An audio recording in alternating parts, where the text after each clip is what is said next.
আম্মুর হাতে কোরবানির গোশত রান্নাটা অনেক বেশি মজার হয়। অনেকটা সিম্পলভাবে আম্মু রান্না করে, হাতে মাখিয়ে রান্না করে, অনেকটা কিন্তু মজার হয়। এই গরুর গোশত রান্নার পাশাপাশি থাকবে আমি ঈদের দিনে সারাদিনে কি করলাম সেগুলোও। আসসালামু আলাইকুম, সবাই কেমন আছেন? আমিও আল্লাহ তাআলার রহমতে অনেকটা ভালো আছি। জান্নাতুল প্রিয়া ব্লগে সবাইকে স্বাগতম।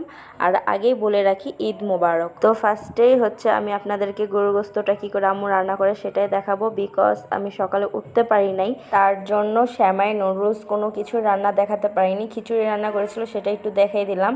তারপর হচ্ছে গরুর গোশত রান্না করবে। এখানে 3 কেজির মতন গরুর গোশত নিয়েছে। তারপর তেজপাতা, শুকনো মরিচ কুচি, দারচিনি, লং, এলাচ সব কিছু দিয়ে নিয়েছে।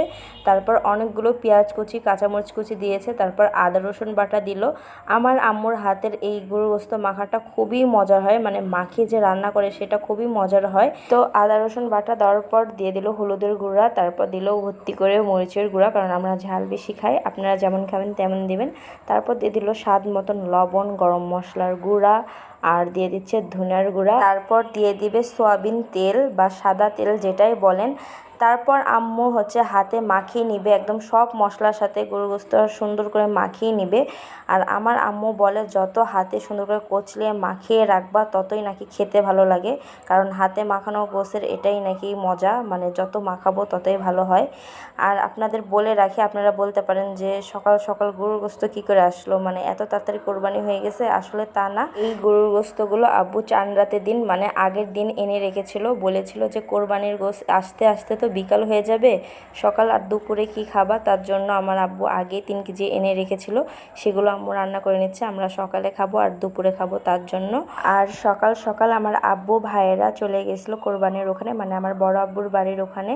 আমরা যাইনি, আর আমার হচ্ছে ভালোও লাগে না কোরবানির গরু আর কি ভিডিও করতে, আমি কখনোই করিনি, তার জন্য আমি যাইও নি। তো যাই হোক, রান্নায় ফিরে আসি। আম্মু হচ্ছে একটু পানি দিয়ে ঢেকে দিয়েছিল কষানোর জন্য।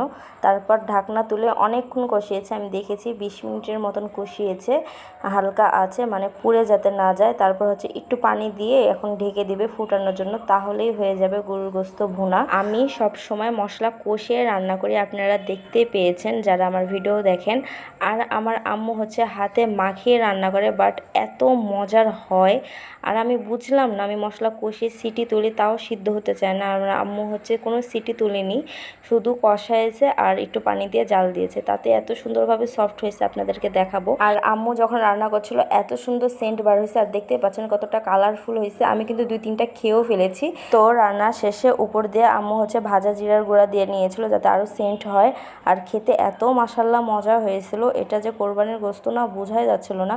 আমি কিন্তু খেয়ে আবারও নিয়েছি, দেখতেই পাচ্ছেন, নিয়ে আমি আরও বেশি করে খেয়েছি। আমাদের বাড়িতে এমনই হয়, কোরবানির টাইমে প্রচুর খাওয়া হয়, মানে আমার আব্বু বলে একদম তৃপ্তি করে খেতে। তো আমি খাওয়া দাওয়া শেষ করে একটু স্প্রাইট খেয়ে নিয়েছিলাম। তারপর বাবা 4টার দিক গরুর গোশত নিয়ে এসেছে, সব নিয়ে এসেছে, সেগুলো পরিষ্কার করে ধুয়ে ঠুয়ে গোসল করে সন্ধ্যার দিকে ছাদে এসেছি গাছে পানি দেওয়ার জন্য। তারপর সন্ধ্যার দিকে বাহিরে কিছু খাওয়া দাওয়া করেছিলাম, যেটার ভিডিও করা হয়নি। তারপর রাতে এসে দেখি আমার আম্মু কোরবানির গোশত আলু দিয়ে কিছু রান্না করেছে আর ভাজার জন্য রেখে দিয়েছে। তো আমি রাতে ডিনার করতে বসে গেলাম। তো আমার ঈদের দিনের ব্লগটা আপনাদের কাছে কেমন লাগলো কমেন্ট করে জানাবেন। আর আমার ভিডিওটা ভালো লাগলে লাইক, ফলো, শেয়ার করে দিবেন। আর যারা ইউটিউব থেকে দেখছেন তারা আমার চ্যানেলটাকে সাবস্ক্রাইব করে দিবেন। তো দেখা হচ্ছে নেক্সট কোনো ব্লগে, ততক্ষণের জন্য সবাই ভালো থাকুন, সুস্থ থাকুন। আবারও বলছি ঈদ মোবারক, আল্লাহ হাফেজ।